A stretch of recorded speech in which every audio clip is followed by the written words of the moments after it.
Bom, para onde a coisa está caminhando, né? Qual dessas duas especialidades médicas, neurologia clínica ou medicina legal de perícia médica, em qual dessas especialidades o impacto das ferramentas de inteligência artificial vai mais se fazer sentir? Claro, a resposta honesta para essa pergunta é que a gente não sabe, a gente não tem convicção disso, né? Mas também não seria honesto dizer que a gente não tem nenhuma ideia. Claro que a gente tem ideia. Você vai aplicando as ferramentas de inteligência artificial nessas duas especialidades. Eu atuo nessas duas, né? Sou neurologista clínico de formação e a gente vai aplicando essas ferramentas à medida que elas vão se tornando disponíveis, né? A impressão que a gente tem é que o impacto, né? Conversando com os colegas, conversando com as próprios bots de inteligência artificial, né? É que o impacto na neurologia clínica ele será maior no sentido de se fazer sentir mais, um impacto maior, né? Maior repercussão na prática do dia a dia do médico. Por quê? Porque a neurologia clínica, embora ela tenha essa parte, eu trabalho mais com cognição, né? Cognição e movimentos anormais, então é uma parte da neurologia que conversa mais com a psiquiatria, né, do que, por exemplo, a neurofisiologia, por exemplo, né? Então, a neurofisiologia, ela é uma especialidade que provavelmente vai ter um impacto, uma subespecialidade da neurologia que vai ter um impacto violento, né? Por quê? Porque basicamente é um reconhecimento de padrões. Neurologia clínica é basicamente raciocínio por reconhecimento de padrões, né?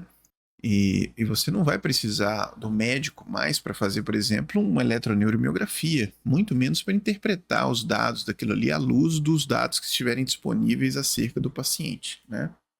É, eletroencefalograma, mesma coisa. Neuroimagem, ressonância magnética, tomografia de crânio. Isso daí, o impacto já está presente, né? As ferramentas já estão sendo muito utilizadas. Inclusive, a gente pensa, não, mas a semiologia clínica, né? Você, que é uma área que costuma deixar os acadêmicos muito encantados, né? A semiologia neurológica ela é muito rica, muito detalhada e permite um raciocínio amplo, né? Mesmo a semiologia, ela vai ser muito impactada, porque hoje você já consegue, com ferramentas de inteligência artificial, reconhecer padrões de movimentos anormais, por exemplo, com diagnósticos muito acertados. Se houver ali uma pessoa por trás, né, você consegue ter um índice de acerto bem superior a alguém que não está usando essa ferramenta, né? Os dados que nós temos hoje, eles caminham nesse sentido. Em relação à medicina legal e perícia médica, o pessoal, quando a gente fala nisso, ele pensa logo em, por exemplo, estruturação de laudos, né? Isso daí já é o agora, né? Isso aí já chegou. Praticamente todo mundo que trabalha com estruturação de laudos usa, em maior ou menor grau, né? Em níveis diferentes, usa ferramentas de inteligência artificial. Eu vou olhar aqui por curiosidade quantos agentes eu já estou usando.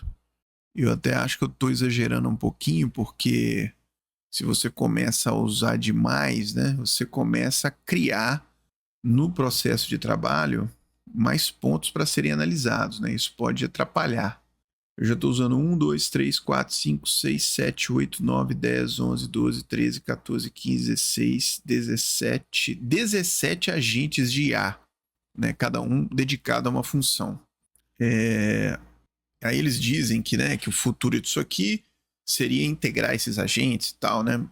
Já tem até uma inteligência artificial chinesa, acho que é a Manus, né, que tem essa promessa, mas a gente testou e, por enquanto, ela é inferior a usar os agentes separadamente, né?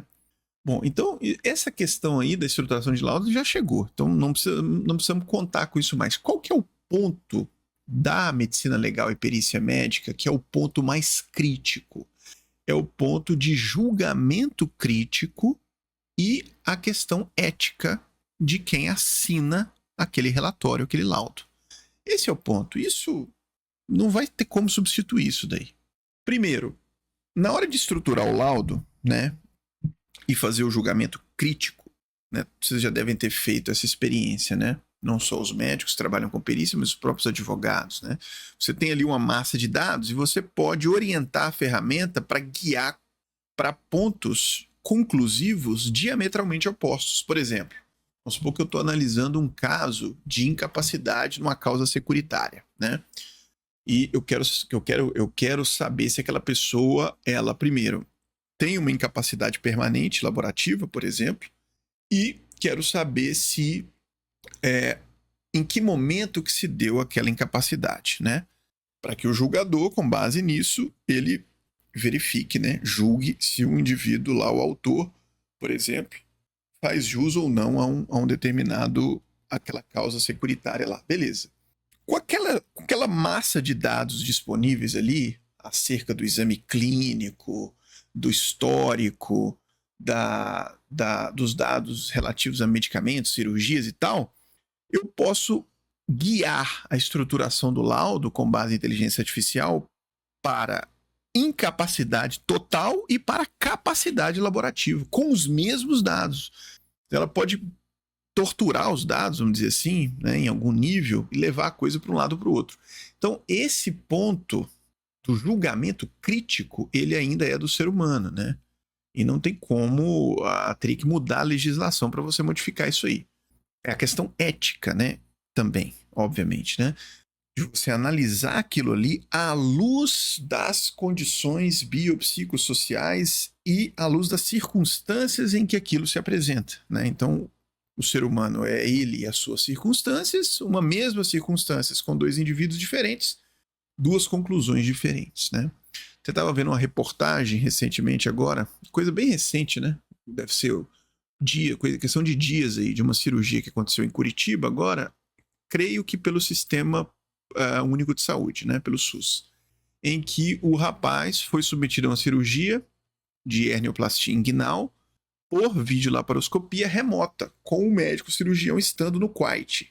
Então, o cirurgião principal está lá no QAIT e ele fez o tempo cirúrgico principal por meio do robô e de ferramentas de inteligência artificial, estando a milhares de quilômetros de distância. E você percebe ali na matéria que os pontos controvertidos, vamos dizer assim, né, de discussão, eles se dão muito em torno de pontos éticos mesmo, né? Então, se você tem ali uma intercorrência, como é que é a apuração de responsabilidade em relação a isso, uma eventual responsabilidade, né? Quer dizer, os indivíduos que estão ali presentes no ato cirúrgico, né, eles têm um papel, o médico tem outro lá, tem a questão do robô, tem a questão do treinamento do robô, das peças do robô, né, da manutenção, enfim, o número de variáveis continua infinito para você avaliar, apurar uma eventual responsabilidade em torno daquilo ali. De modo que a coisa se torna igualmente complexa ou até mais complexa do que antes. Por isso que na medicina legal e perícia médica, o impacto grande ele já se faz sentir logo agora, né? Com eventualmente a capacidade do perito de trabalhar mais em mais casos simultaneamente, né? Isso aconteceu com praticamente todos nós, né? Aumentamos nossa capacidade de trabalho, porém vinculado a essa questão, estando ainda preso nessas questões de julgamento crítico e ético que não permitem avançar tanto até em termos de tempo. Você não consegue avaliar tantos casos assim se você se mantiver bastante atento com essas questões, né?